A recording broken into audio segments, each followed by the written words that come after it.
Hello everyone, and welcome to Great Books Fine Wine. My name is Kyle, and today we're going to be taking a look at The Cousins by Gerin McManus. Stay tuned.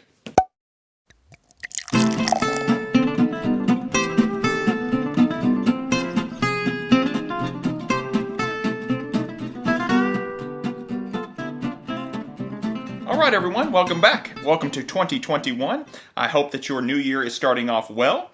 Today we're going to be taking a look, as I said, at the book The Cousins by Gerin McManus.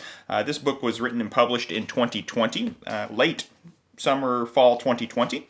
It is my first book that I've read by Gerin McManus, and we are pairing that today with a champagne, Gerin Champagne. It is the Grand Reserve, and it is an absolute delightful champagne. And I decided to pair the book with the champagne because it is the beginning of the year, and bubbly is what we drink. Just a little bit about this, though. It is from Champagne, France. I'm not going to do a full review. That will be posted on Thursday of this week, but just to kind of give a glimpse into it, it is a very nice champagne for the price. It gives lots of notes of very fresh green apple and lemon notes. And it's just a really, really nicely refined champagne. First and foremost, I thought this book was excellent. It was fantastic. And if this is any indication of how the reading was going to go for 2021, I am super excited because this set the bar high at the beginning of the year, and that's a great thing. Great thing. It is a mystery novel. I wouldn't necessarily say a murder mystery, but it is indeed a mystery. I would classify it above YA reading because there is some curse words and sexual content in the book, but nothing that a mature teenager couldn't handle. The story is told from the perspective of the three cousins. We have Millie, we have Aubrey, and we have Jonah. It's also told from Millie's mother's perspective. Her name is Allison, but we get her perspective from when she was a teenager in 1996. Some of us may have been teenagers in 1996. McManus does a really nice job of giving us or telling us the story from each individual teenager's perspective, but we don't get the same scene from each teenager's perspective. The story moves along really nicely at a very good pace from Millie, Jonah, and Aubrey's perspective. Now, these three cousins, they have not seen each other ever, really, in their lives. Maybe when they were once at a party when they were younger. But the Story family, which that's the family name, the Stories, they are a upscale ritzy family who own a resort or a yacht on Gull Cove Island. The thing is, as with most rich families, they have secrets that are coming forward and deception and lies. We find this a lot in stories or TVs and movie shows. It's easy to relate to this family and the issues that they present in the book. The four siblings, which I'm glad that the author kind of gave us a page at the beginning to outline where the family tree is.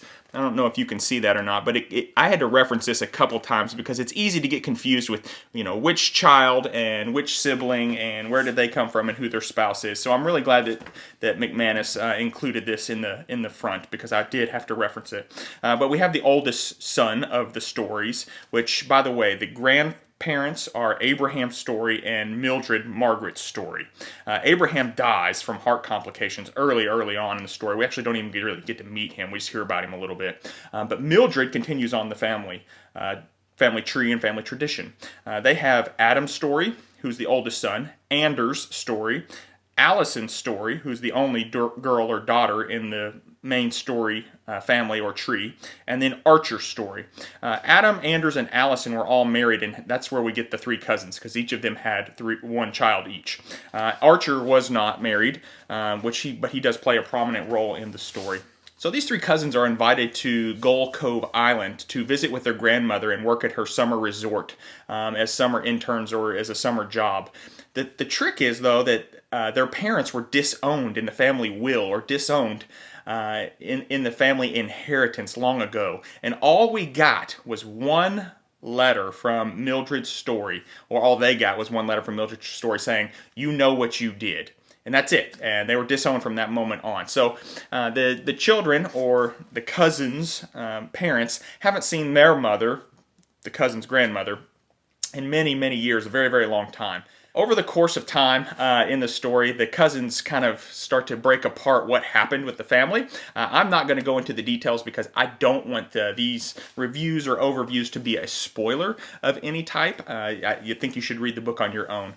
But they are able to uncover some really deep and dark secrets. The story is a rabbit chase. It's a page turner, definitely. I couldn't put it down. I read the book in about a day and a half, which is pretty good for me, considering that life's busy and things are going on, especially with the holidays. I was able to easily keep moving in this book. Something to that regard with the story, I really, really like the ease of the writing. There are some nice vocabulary words in here, and nice adjectives to describe situations, people, things like that, that aren't your basic descriptors. So kudos to Karen on that.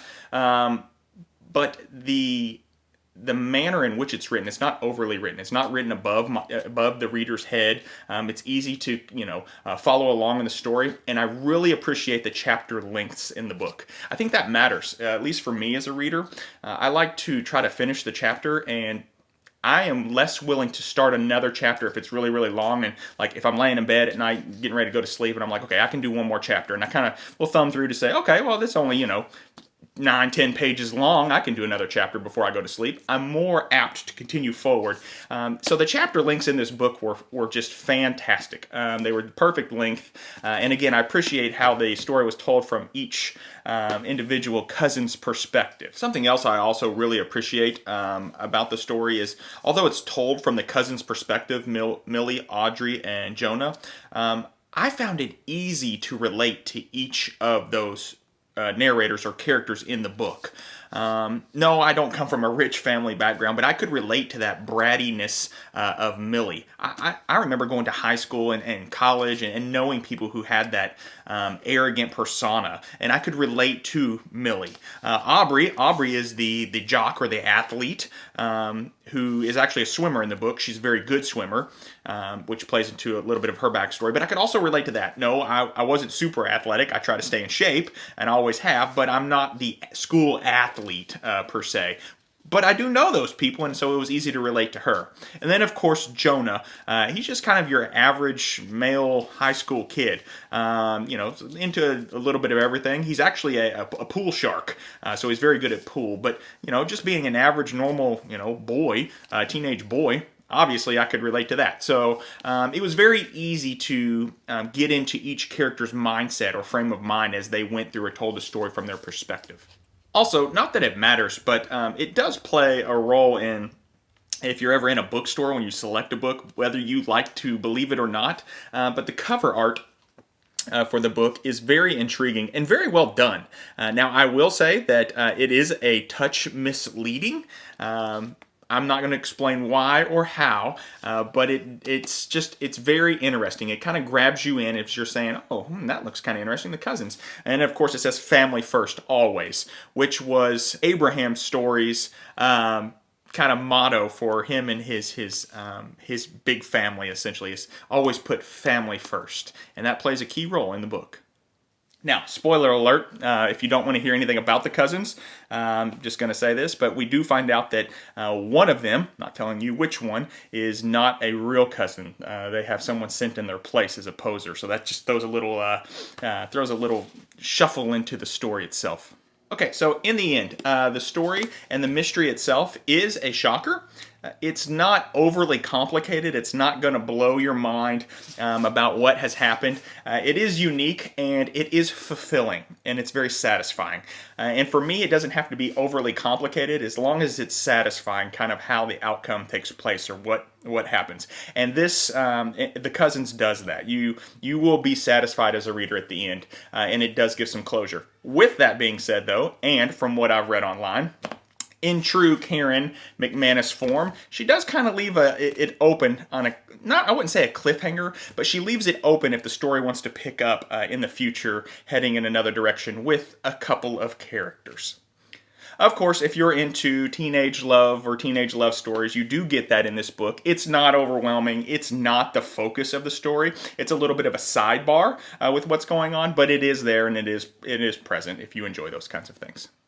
Okay, with that being said, that's my review of Cousins. It is a fantastic book. I will be looking for more of Karen McManus's, McManus? Whoa! I will be looking for more of Karen McManus works or more of her books. I know she's written plenty and has, a #1 best-selling author on the New York Times best-selling list author. So I will be looking for more of her works in the future, and probably will read more of her books this year, and I can't wait. If they're anything like the Cousins, I will sure they're fantastic. All right, thanks for tuning in to this review of the Cousins. Stay tuned for Thursday. I'll break down the wine itself and kind of go over its attributes. So now that we compare a wine with a good story.